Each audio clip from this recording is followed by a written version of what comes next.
Dalam tradisi wanita Sasak, batang tanaman belunak biasa digunakan sebagai sampo alami. Selain itu, orang Sasak juga memiliki olahan khas yang otentik. Rasanya manis dan lembut, bisa menjadi penambah energi di saat tubuh sedang lelah.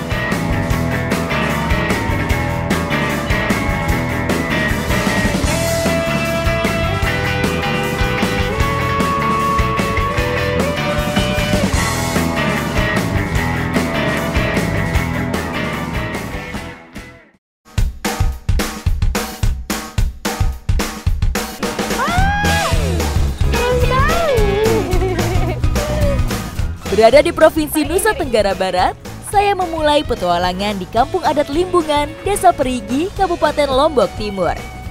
Salah satu kampung adat suku Sasak yang masih menjalankan nilai leluhur dalam kehidupan sehari-harinya.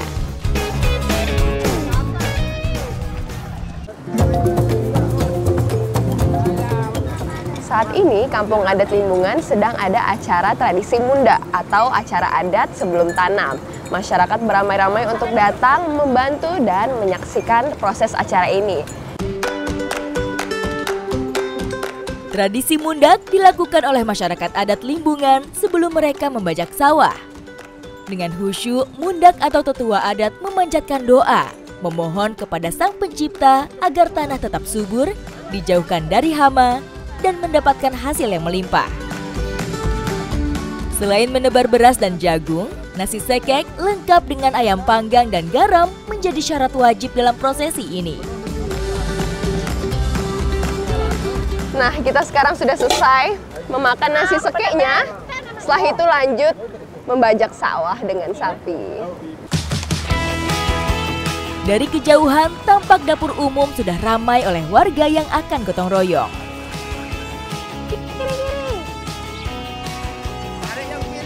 Jadi tradisi mundak ini harus dimulai oleh lahan ketua adatnya terlebih dahulu. Di sini ada 4 dusun yang datang. Mereka saling bergotong royong untuk membajak sawahnya. Dalam rangkaian tradisi mundak, seluruh warga wajib gotong royong menggarap tanah ketua adat terlebih dahulu. Setelah itu, dilanjutkan dengan menggarap sawah masing-masing. Nah, jadi di sini tuh lahannya lumayan sempit karena membentuk terasering. Jadi masyarakat setempat itu memanfaatkan sapi untuk membajak sawahnya. Beberapa pasang sapi sudah disiapkan. Setiap pasang akan menarik alat bajak atau masyarakat Sasak biasa menyebutnya tenggala. Tenggala terbuat dari kayu keras yang dirakit sedemikian rupa. Jadi ternyata kalau sudah dibajak seperti ini, kita jadi susah jalannya ya Pak ya. Karena ini tinggi airnya sudah sampai lutut. Dengan cara ditarik, tenggala bergerak maju membalikan tanah. Dengan dilapisi penggigi sebagai mata pisaunya, alat bajak masuk ke dalam mengangkat bagian tanah yang subur. Wow! Jadi ini tantangannya. Karena sapinya bobotnya lumayan berat, kita harus kuat nariknya.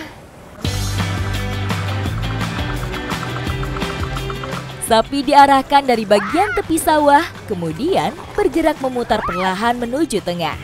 Tarik kanan. Wah, ada sapi lagi. Jadi ternyata kalau mau belok kiri itu kita tali yang kiri. Kalau mau belok kanan kita tarik yang kanan ya Pak. Ayo sapi, ternyata saya bisa naikin nih. Coba. Wah. Sapi yang digunakan untuk membajak sawah sudah biasa bekerja, sehingga sapi-sapi ini mudah diarahkan memutari lahan persawahan. Gini. Seru banget.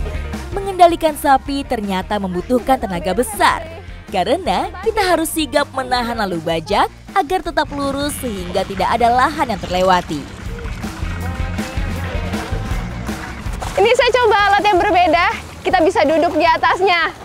Berasa naik Cidomo ya Pak? Tarik kanan, belok kanan. Ayo sapi. Tarik kiri. Proses mengolah lahan persawahan dilakukan dalam beberapa tahap. Pembajak juga menggunakan beberapa alat yang berbeda pada setiap tahapannya. Setelah proses bajak, lahan yang masih kasar akan diratakan menggunakan garu. Garu fungsinya untuk menghaluskan dan meratakan tanah sehingga bisa ditanami dan dialiri air. Saya bantu ya. Nah, jadi saya sekarang membantu masyarakatnya untuk mencangkul atau membersihkan tanaman-tanaman liar di samping sini. Itu alasannya agar padinya ini tidak terganggu oleh tanaman liar ini. Dalam proses membajak secara tradisional, cangkul dibutuhkan untuk membalikan lahan yang tidak terjangkau alat bajak, selain untuk merapikan bagian pematang. Setelah tradisi mundak dilaksanakan, warga adat baru diperbolehkan menggarap sawah dan mulai menanam padi. Tradisi mundak suku Sasak Limbungan dalam prosesnya mengajarkan banyak hal. Selain gotong royong, warga juga diajarkan bersyukur dan bersikap arif terhadap alam.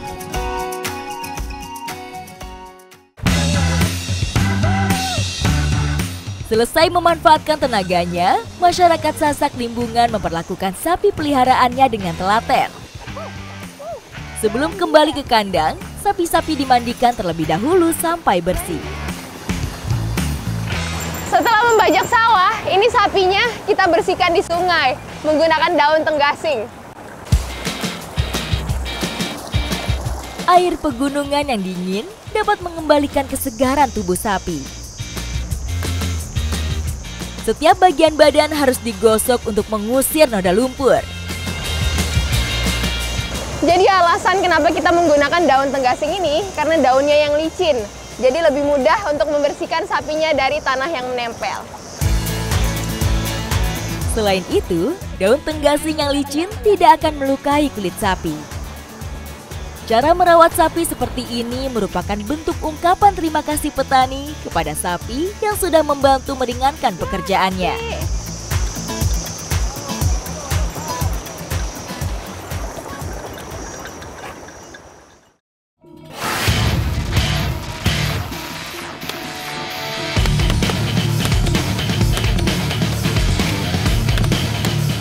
Selain rumah tradisional, suku Sasak juga masih menjalankan tradisi presean.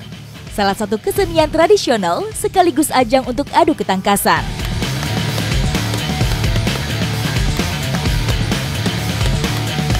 Presean diiringi alunan musik gamelan loka.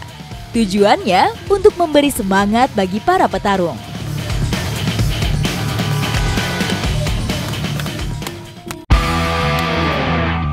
Petarung dikenal dengan sebutan pepadu dan wasit disebut pakembar.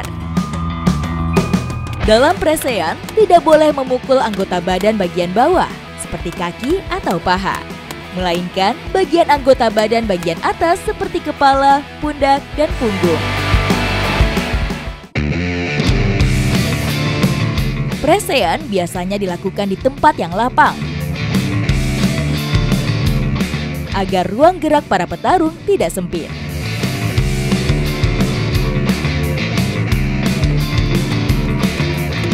Meski dikenal dengan tradisi pertarungan, setiap selesai bertarung, pemain akan saling memaafkan.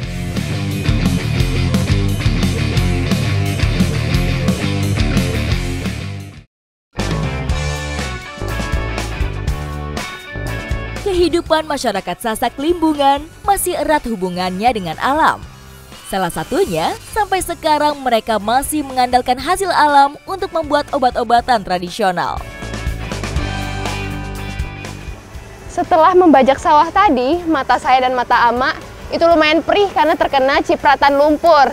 Nah, biasanya masyarakat setempat itu memanfaatkan tanaman sekitar untuk dijadikan obat herbal.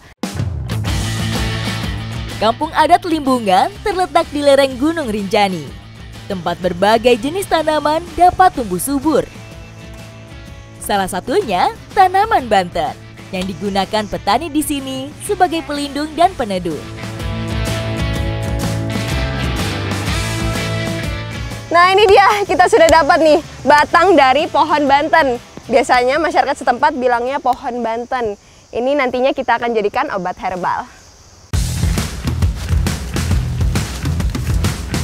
Tanaman Banten biasa ditanam warga adat di lahan miring untuk mencegah erosi. Selain itu, tanaman ini cukup cepat pertumbuhannya, sehingga dapat melindungi tanaman lain yang sedikit membutuhkan paparan sinar matahari langsung. Batang dari pohon Banten ini harus kita runcingkan terlebih dahulu, karena kandungan airnya itu ada di bagian dalamnya. Dan saya baru tahu nih, kalau airnya itu ternyata banyak sekali, yang nantinya kita jadikan sebagai obat herbal. Salah satu manfaat tanaman ini adalah sebagai obat tetes mata. Dengan cara diruncingkan, air dalam batangnya akan menetes keluar. Ini dia Ama sedang pakai duluan, saya jadi nggak sabar. Boleh saya coba Ama? Boleh.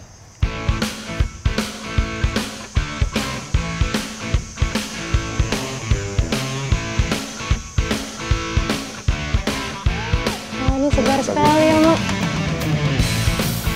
Wah, akhirnya saya pikir setelah diteteskan tuh mata saya akan perih, tapi ternyata rasanya itu dingin dan jadi lebih jernih nih. Wah.